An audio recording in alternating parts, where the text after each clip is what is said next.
This is Jack Kelly, founder, CEO of WeCruitr, and today I want to talk about a big shift that's happening in the job market. For the last 10 years, there's been a war for talent. Now, I'm completely generalizing, but what's happened, and I've written about this extensively for Forbes, is that every month for 100+ months, there's record-setting employment. So the employment level was at 50-year highs, unemployment, record lows. And it was termed kind of a war for talent because it was so hard for companies to get the good people they want. Now, in some of the pieces, you can look back and take a look. I've been a little sus about what's going on because if it's so hot, you would think a couple companies would do a few things. They pay large salaries. They take care of their internal employees and give them big boosts in compensation and bonuses. They would make the interview process very easy and quick. And their criteria to bring somebody aboard would be kind of relatively straightforward. Maybe you'd ask for 10, requirements, and if you have 6 or 7, that'll be cool. But that wasn't happening. So it seemed something more was going on.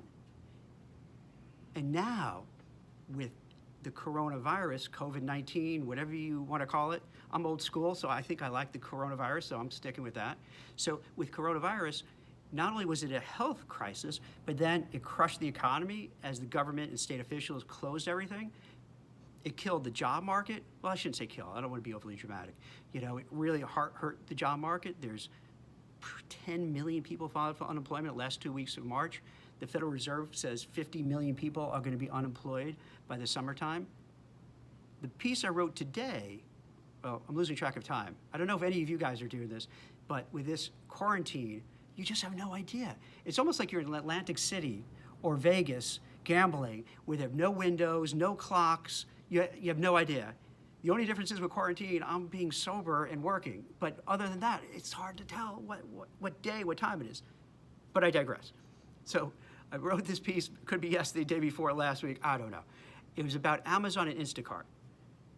On one side of the battlefield, you have the workers who are saying, hey, wait a minute.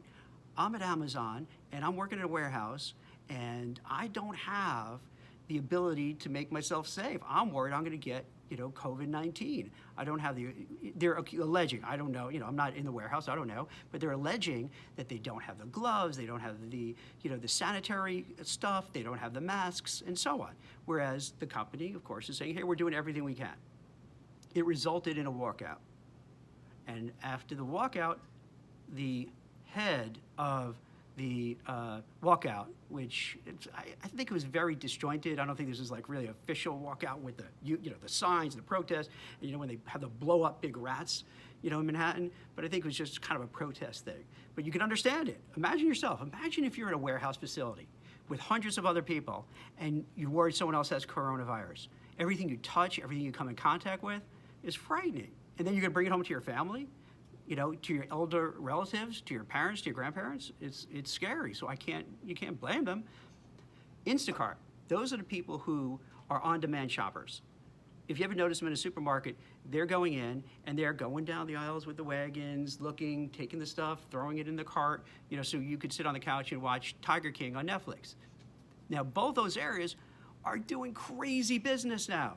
Because with all the restaurants closed, all the shopping malls closed, all the department stores closed, everything closed, what are you gonna do? You shop on Amazon, and if you want your food, you may not want to go into the supermarket. I went into the supermarket the other day. It was eerie. It was crazy. Everyone was wearing masks, and we forgot our masks in the car. So I'm a really great dad. So we all went in without masks. I admit it. Sorry. So we would go in there, they all have masks. The people working behind the counter had the masks. They had like this thing on their head. They had gloves. They had hazmat suits. And it was just this weird vibe. It was kind of quiet.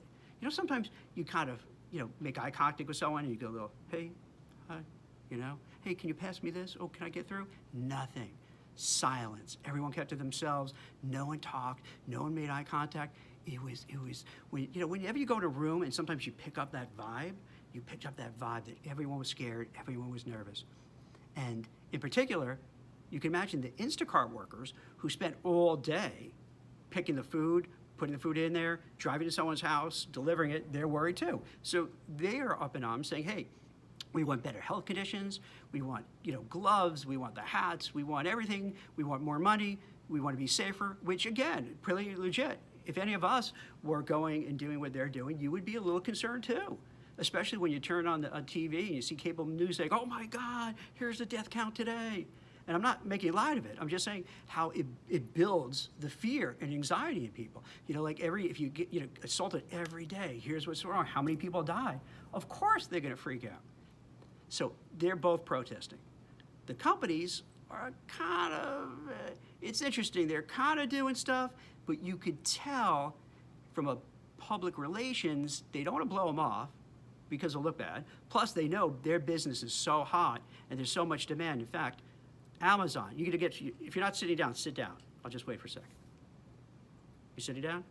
Amazon is hiring 100,000 people. And this is on top of everyone they have now. Instacart, 300,000 people. That's how crazy busy they are.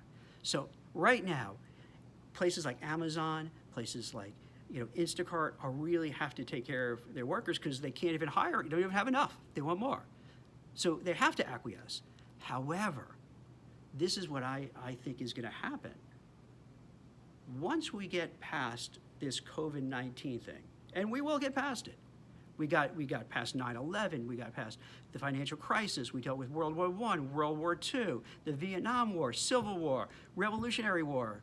We always have wars, right? Like we have so many of them, so many bad, the Great Depression. And somehow, not only do we get through it, we keep growing and growing and growing and growing and growing and doing well. So there's no doubt in my mind, we have a lot of smart, creative people, innovative people in this country. We'll figure out vaccines, cures, and we'll move forward. Now, is it going to happen tomorrow? Absolutely not. Next month, 2 months, 3 months, 4 months, who knows? 6 months, a year, probably. So once we get past it, I think it's going to be a change because you're still going to have this overhang of unemployed people. Right now, there are talks, as I mentioned before, up to 50 million unemployed, and the numbers are going to grow. Plus what's going to happen is this. A lot of people are going to take unemployment because with the new stimulus bill, it was $600 per week plus whatever benefits you have. So the whole labor market's going to be a disaster. It's going to be weird. There's going to be tons of unemployed people, tons of people who are just taking their unemployment checks, maybe working as gig assignments, driving an Uber or a Lyft. But what's going to happen? There's going to be so much of an overhang of people because it's not going to be a switch that goes on and the economy goes back. This is going to take a long time, and that long time you're going to have millions of people unemployed.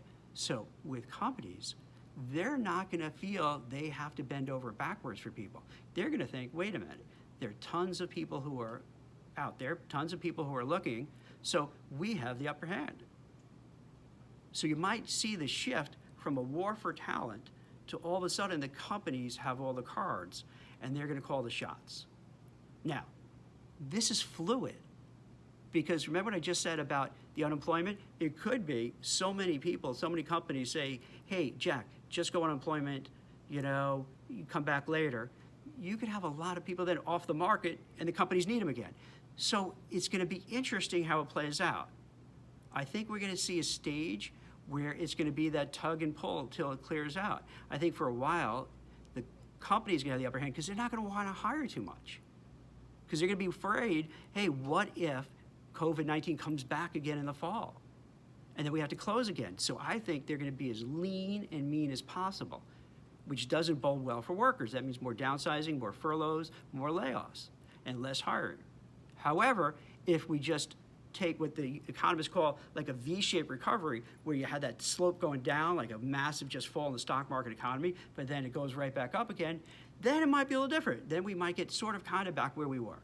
So I know it sounds wishy-washy, but a lot of things are, right? How many things are just black and white? Think about what we're arguing about now, or debating now. Do we stay home, cocooned, quarantine our homes for another 6 months or a year? Or do we open up sooner? If we open up sooner, when do we open sooner? If we open it sooner, how many lives will be lost? So these are not easy issues. But if you're looking for a job, I figure this information will help you because you get an insight, hey, here's what's happening behind the scenes. It's not so much, I sent a resume, didn't hear back, sent an application, didn't hear back, is the bigger picture. So when you're looking for a job, not only is it the interviewing for the company you want, but it's really understanding the context of what's happening overall so you can understand, oh, I get it. Maybe that's why I'm not getting the raise. Maybe that's why I'm not getting the offer. You know, they're worried that there's going to be a reemergence of coronavirus, so they're holding off.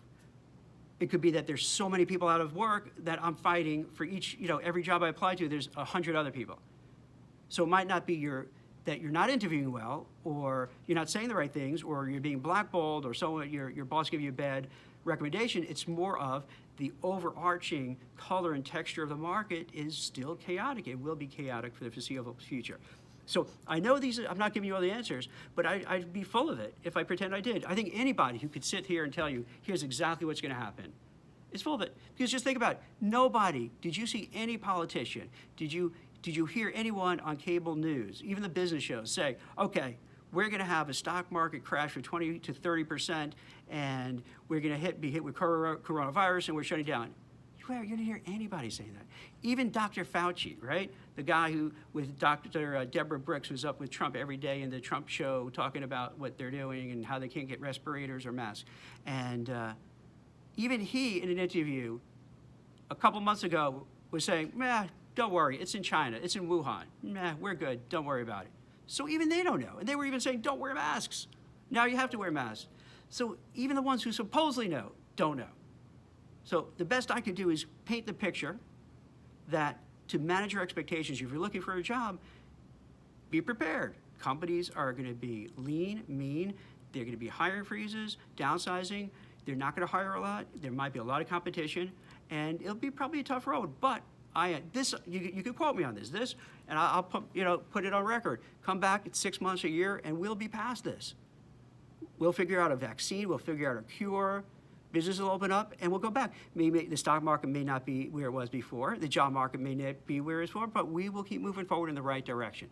So I hope this helps. I hope this gives some color, because I think when people are home, self-isolating, self-distancing, you start not knowing what's the real deal, what's going on. So I'm talking to people all day long, texting, emailing, to get my pulse on what's happening. And I hope this information is valuable. Thank you. It's Jack Kelly.